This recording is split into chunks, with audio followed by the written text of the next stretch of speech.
they got caught real quick. They were shooting people. They weren't like the dudes who like killed 18 girls over a period of 22 years or something like that. It was just no. They were just shooting people out of the back of a van, which is not as much. Yeah, we tend to shoot people who we have problems with. Yeah, it's not the I just want to point out that in reference to either propaganda or peacemaking, that's a fairly sick topic. And I don't mean cool. I mean as in... Why there aren't more black serial killers? No, we're talking about how it's not, like, the degrees of coolness of the serial killer's crime, whether or not shooting out the back of the car or dismembering 18-year-olds. Yeah, well, I'm sorry. This would definitely not make the blooper reel. That's for sure. Not only are they sick, they're sick people. All right. Okay, so this week we are talking. Let's get the ball rolling on this because we got a pretty much half hour till the next one starts, and Kent jumps on. So I want to be done here in about 25 minutes, so it gives us time to kind of take a few minute break, and get Kent on here. But so we're talking about Christians and propaganda, and I wanted to have Justin on this one primarily because he used to work at Family Christian Bookstores, so I know he's got an interesting perspective on Christian propaganda and whatnot.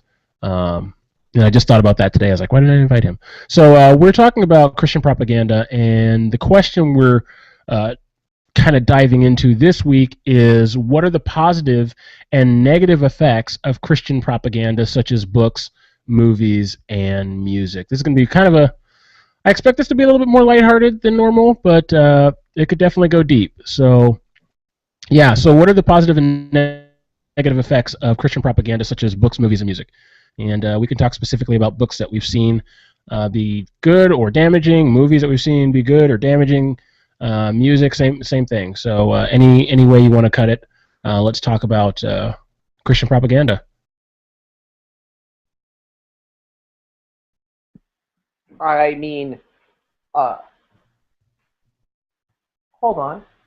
Just a minute. I think that might be Annie and Peter Hall. At which point, I probably have to move to a new podcast downstairs. Just a second. Sorry. What? I have no idea what just happened. Hey, my brother just walked in. I need to let him know that I'm podcasting down here and check in with him, okay? Okay, cool. So somebody mute and then somebody else speak up. Hello? Okay. Well, I guess I'll talk. So, Christian propaganda, interesting. It's an interesting topic just because when I think about the Christian faith, the kind of the circles that I run in, obviously, are the evangelistic circles, the evangelicalism, and for me, a big part of my life, probably one of the things that's kept me sane in my faith, has been the study of Christian apologetics, which is, reasoned defense of the Christian faith. I have another podcast called Apologetics in the City with Calvin Moore. Shameless plug there. But for me, it's looking at evidences for the Christian faith. And when people ask me questions or they say something that they just heard regurgitated by some college professor or some friend who hasn't really studied religion, but it seems kind of believable, I'll generally respond to those things, and people will say, oh, well, that's just, propaganda, that's just your opinion. And so I find myself using what people would consider to be Christian propaganda in order to bring people to faith in Christ, even though I wouldn't consider apologetics itself to be propaganda.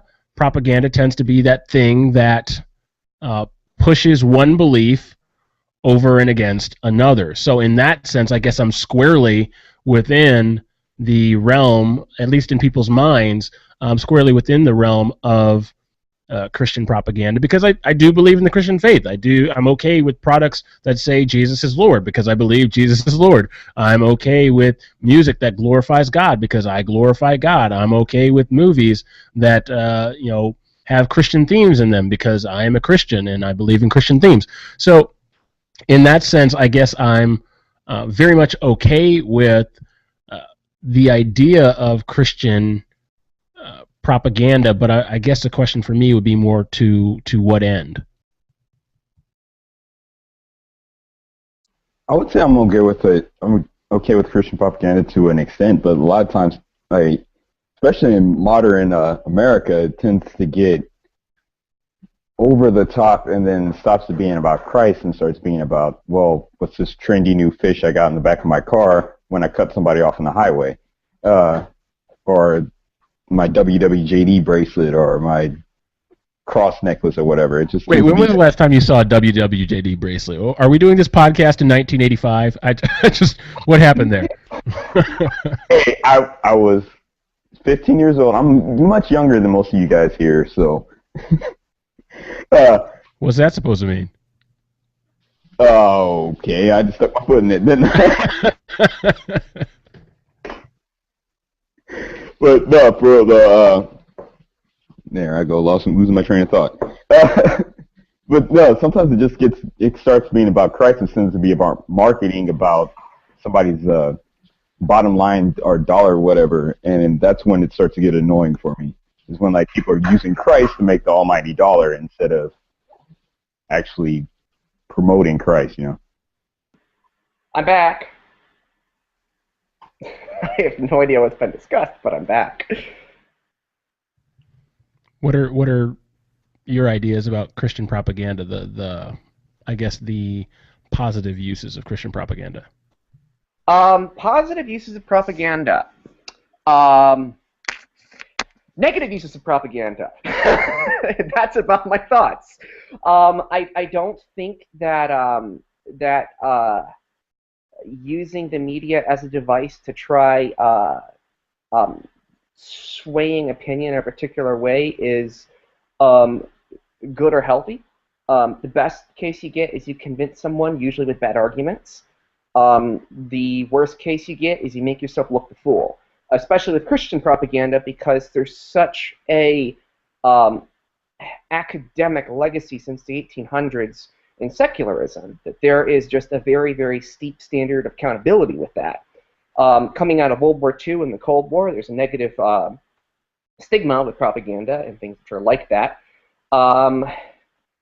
And there's so many ideas which Christians have, really good spiritual ideas, which are only presented in propaganda and not presented in cinema, that people are more familiar with the ideology of Buddhism than they are with actual Christian ideology. I'm not talking about Jesus died and came back from the dead. I'm talking about Christian philosophy, theology, how they view the divine, how they view evil, etc.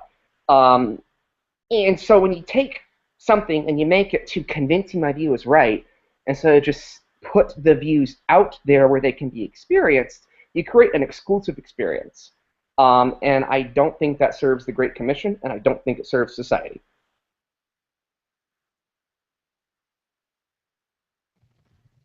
Justin? All right. Well, I think we have to distinguish and define what we mean by propaganda, because we have to kind of make you're talking about. I'm actually looking at the definition right now. Okay. Propaganda. I know what the official definition is. Okay, good. What I'm asking for is clarification on how we are determining what we're talking about, because what you were dealing with, Calvin, in terms of propaganda in the Christian faith as you using apologetic arguments to sway someone's opinion as propaganda, that meets the technical definition of propaganda. However, in my mind, I associate propaganda more with commercialism, more with consumerism, more with, working in the retail industry for so many years and then working in Christian retail, that's where my experience is with propaganda in terms of the consumerist culture that we have in this country, which I consider is problematic. So I think that when we go with what you're talking about, Kelvin, I don't think it's a problem. I think where we get into a problem is where we have Christian companies that are more interested in making a buck than they are in spreading the gospel, and making disciples. And that, for me, kind of makes you not Christian.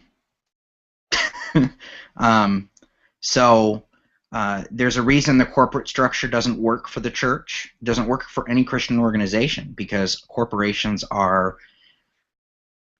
corporate structures are built to be exploitive. They're built to exploit people. They're not built to empower and edify and love on, and they aren't built to do any of the things the church is meant to do. They're built to do the exact opposite of everything the church is built to do. So in my mind, Christian propaganda in terms of a consumerist culture where we talk about, well, come buy this book or buy this CD or buy this thing, buy this, that, all we are doing is feeding into consumerism that already is sinful, which is problematic. So there's a reason in this country there's so many problems with depression and so on and so forth. It's because we've got this prevailing idea that you can never be happy without this or without that, or you need this book. And yeah, the book might be great, but, you know, back in the day when you had John Calvin and Martin Luther and John Wesley and Charles Spurgeon and Jonathan Edwards, and these guys wrote because they felt implored of God to write. They felt like they needed to talk about who God was and who Christ was, and they felt it was their Christian duty to do so. And then that material just went out. They didn't sell it because it wasn't theirs. It belongs to the church. It doesn't belong to them. It belongs to the Holy Spirit. It doesn't belong to them. So when it comes to Christian music and Christian worship, for me, I'll buy the CDs because I want to support what they're doing and I want to support them. But ideologically and theologically, that's not your music.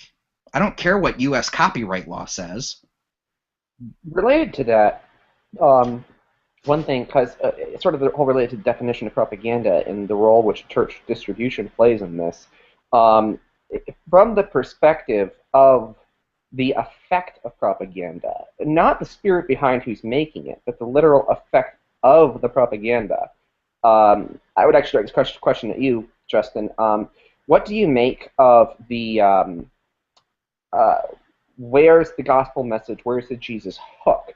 We see that question come up so often in Christian media. And when I talk about stuff that's just detrimental to the message, it's like you can tell the story of Moses without having to make it about Jesus. That story's powerful on its own.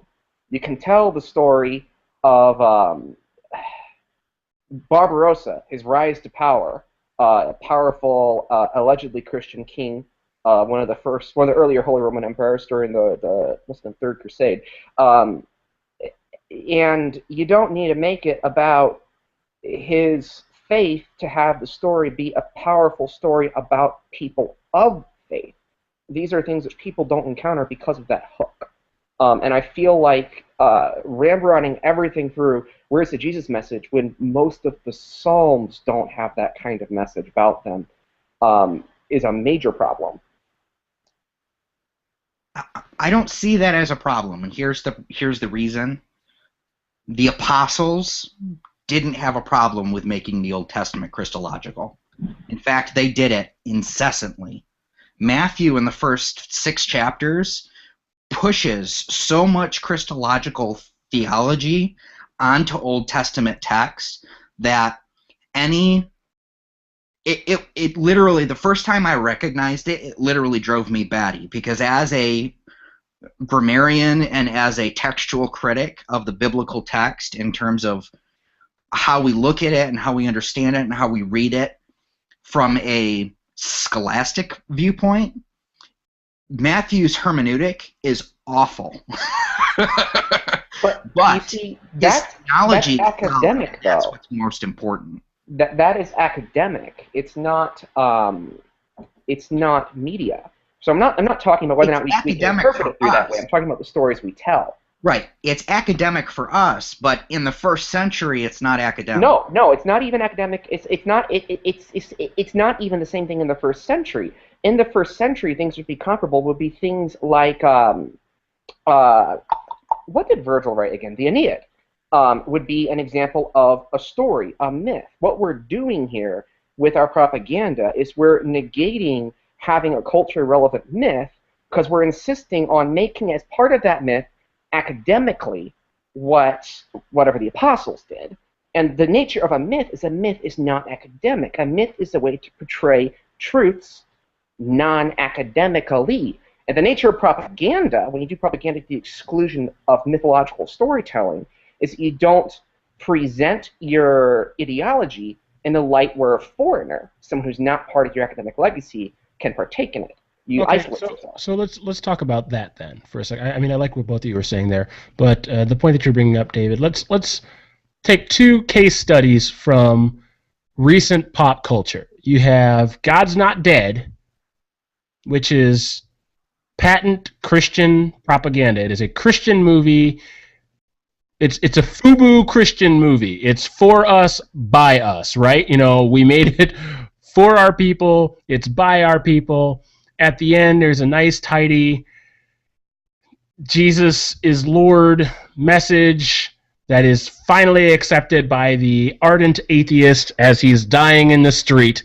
I mean, you have everything that is needed for a Christian movie, or a Christian, whether it be a Christian novel or a Christian movie. They pretty much all kind of end the same way. That, you know, there's a nice tidy bow, everything's tied up. Jesus is Lord. Jesus gets the victory. I get it. That's the story of the gospel. That's the story we want to tell in the Christian stories that we're telling that are not gospel. Because Jesus wins in Revelation, right? He wins. We know how the story ends. So in the Amish romance, you know, love wins out. True gospel-centered romantic love wins out. And in God's Not Dead, the guy who has been an ardent atheist and fighting against God finally gives in and his knee bows just before he dies. So you've got stories like that of the classic Christian propaganda, and then you've got movies that came out like Noah, which are telling a biblical story, but it's not for us, it's not by us. We couldn't control the message. That was Darren Aronofsky controlling the message, and so Christians kind of went crazy when they finally saw the movie, and there were rock monsters in the movie, so I went crazy. That was kind of weird. Say that's a little bit different, the Noah thing. What we're looking at, we talk about Christian myth, is not Jewish myth. We're talking about Christian myth. That was a Jewish movie. He's a Jew. He made the story from his culture's mythology, and he made it for basically the enjoyment of others like himself. So a Christian story would be something made by Christians for the non-believer or for a larger audience. I would say that Narnia would be an example of a Christian story, which is, I wouldn't say it's not propagandistic, I would say it's less propagandistic. I couldn't even make the argument that that's not because the character of Aslan is so Christological. Tolkien's Lord of the Rings is an example of a mythology by a Christian, which is so universally acceptable, it spawned Dungeons and Dragons. Just 1 minute.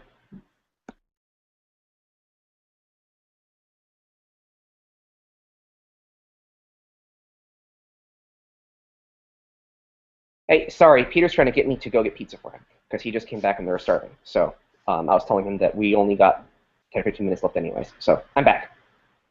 That was my point, though, Noah is not a Christian story.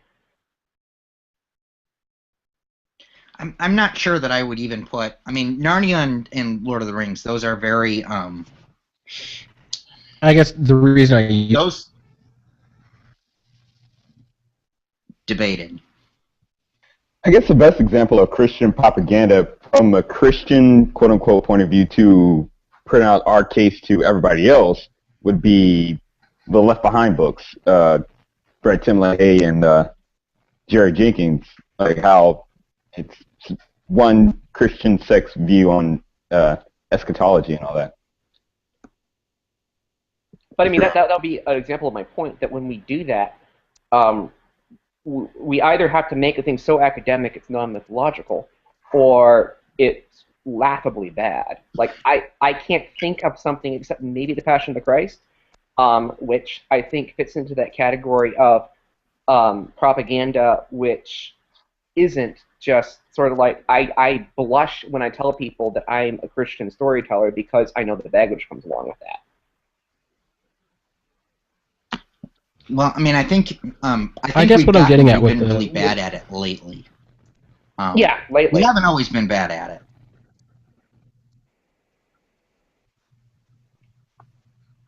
I think we've gotten. I think we're actually not as bad as people think. I mean, you brought up Narnia. I mean, you brought up Narnia, David. I mean, C.S. Lewis. C.S. Lewis said when he wrote those books, this is not an allegory.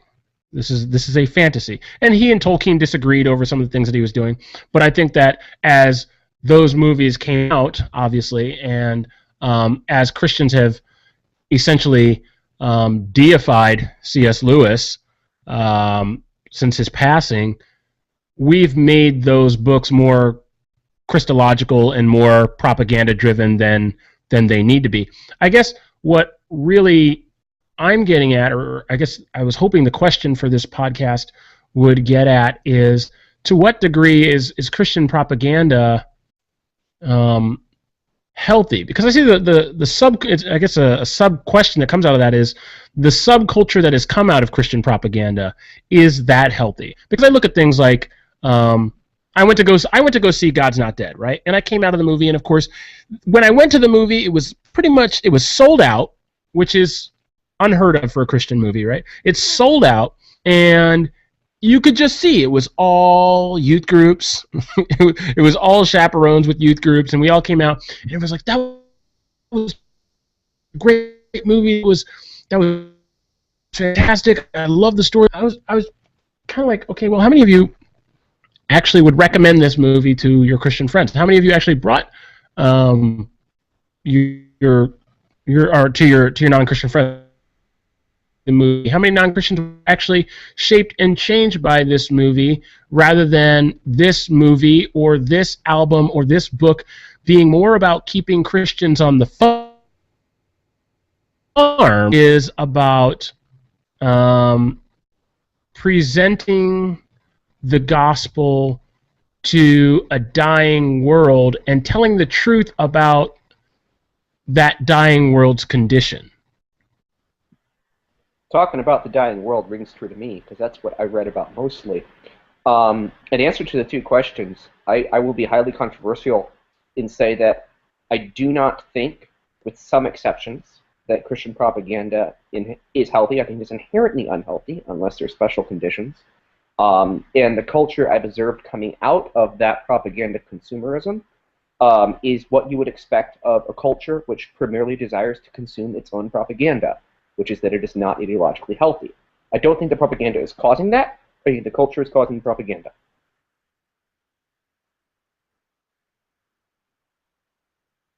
I would agree with David that I guess that propaganda in it itself, like us presenting our case, is not bad. In a way, the Jacob Sessions is a form of propaganda. But probably going to get some angry letters about this. No, we'll get exactly zero. We'll get exactly 0 letters. We don't have enough fans to get letters yet. But I would say that Jacob Sessions isn't propaganda beyond it being Christian, because the point of this is there are separate points of view. There are different points of views being discussed, whereas propaganda is it's generally biased, and it's generally misleading, and it's used to promote or publicize a particular political or religious cause or point of view, whereas here we have different points of view. So I guess maybe I'm splitting hairs there with you, Cedric. I would say that this isn't propaganda, but someone outside who's not a Christian might say, well, all 4 of you are Christians, therefore it is propaganda because there's no outside non-Christian point of view. So I could go with you there, but I'd have to be very specific. Yeah, and that was actually what I was trying to get at, as far as like us all having the same meta mindset, just having different points of view within the realm of Christianity. Well, I wouldn't say propaganda in and of itself is bad. It's just the way in our culture how we go about it, how we're just taking a plunger and shoving it down people's throats. That's terrible. I mean, there's got to be a way. I know I came off just ranting and railing against it, but there has got to be a way to do that kind of Jesus saves propaganda message in a way which isn't going to be catering to itself. I mean, they're literally preaching to the choir right there, and that's what most of that stuff is. And maybe that's what's missing, is maybe I rather than go ahead. That was my point. Maybe that's. I think we could say that it's. I think, yeah, propaganda, obviously, the word propaganda itself has a derogatory connotation to it. And so when we think about propaganda, we're like, oh, yeah, that's bad. But unfortunately, you know, while I disdain things like God's not dead, if God uses it, I can't say that it's all... I don't want to say that it's all bad. I guess maybe I could say that it's all bad and God used it despite the fact that it was all bad. I don't know. That's a whole other kind of conversation. But I think that we conflate propaganda with evangelism, because they seem to be not strange bedfellows at all. Because when a preacher preaches on Sunday morning, he's preaching the gospel. None of us are calling that propaganda.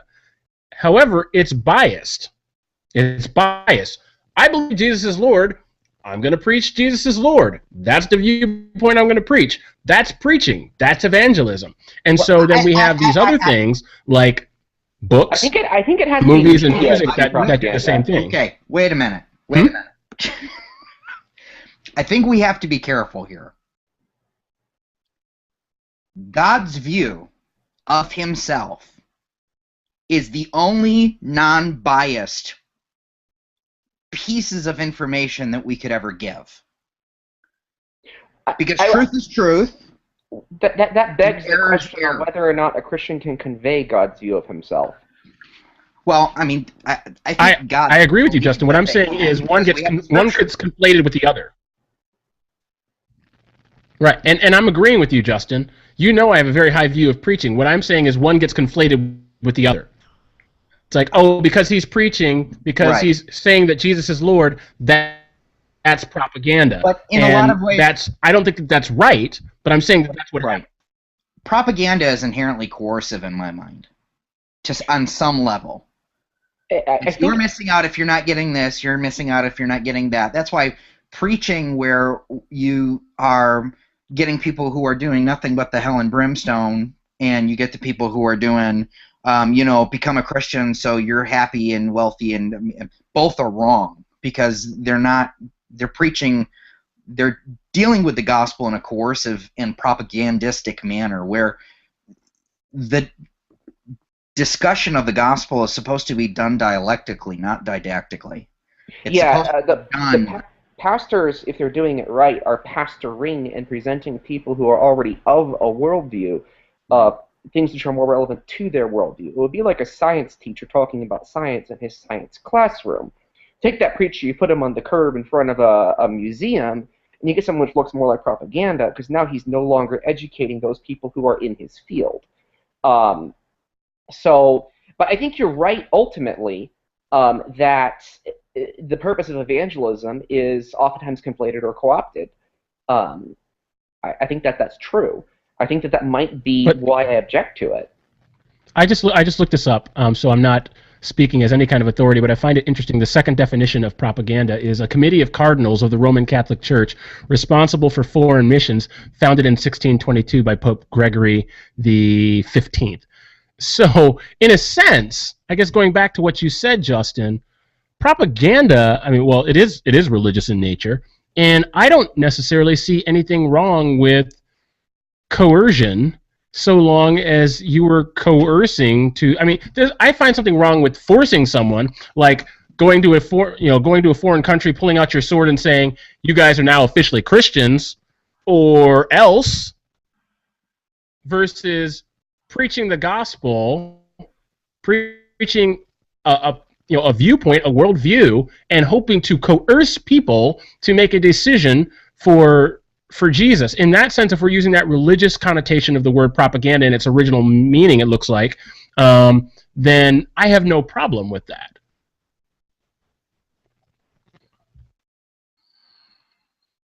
I mean, I guess the issue for me when it comes to propaganda is that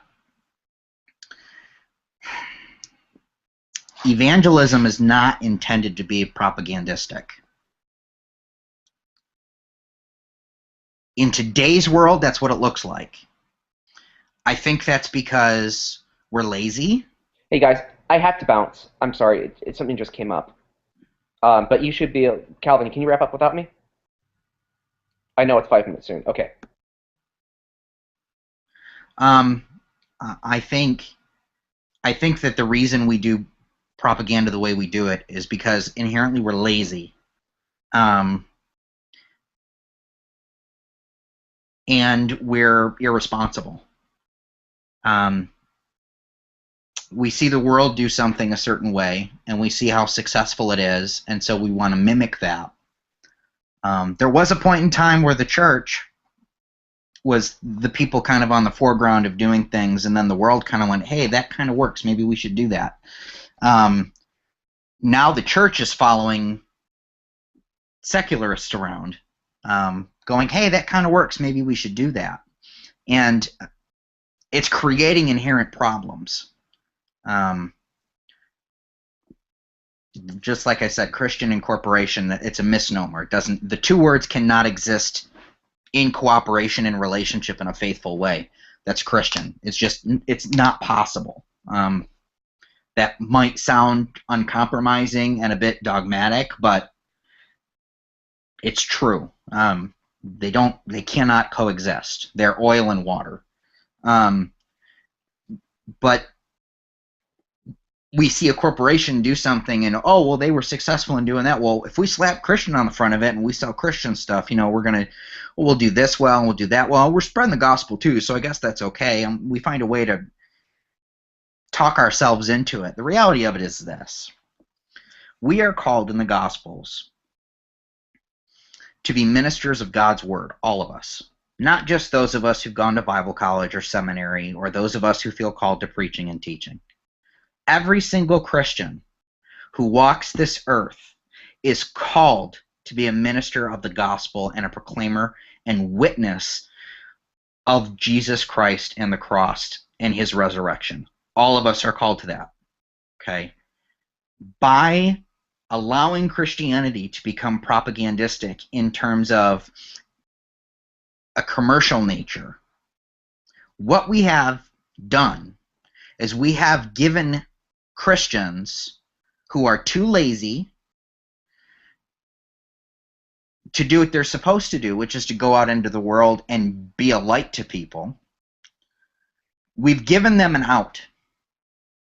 And this is why we see churches filled with people who show up on Sunday morning for their 45 minutes and do their time and then live their life like a heathen. We are not impressing upon them the necessity of life change. The gospel looks like something, right? So propaganda, Christian propaganda, is supposed to be the everyday Christian living their life to reflect the person of Jesus. That is what it's supposed to be. That's not what I'm seeing. I'm seeing signs and commercials and crap for stupid movies that they pour millions of dollars into that they could have used to feed someone. We're kind of missing the whole point, and that's why, for me, I get so frustrated with Christians. So we've created this entire subculture of Christianity. We've created this entire thing that has, in a sense, it has destroyed the gospel. It's definitely neutered it. It's cut the balls off of Christianity. Yeah. And it Sorry for my conservative listeners.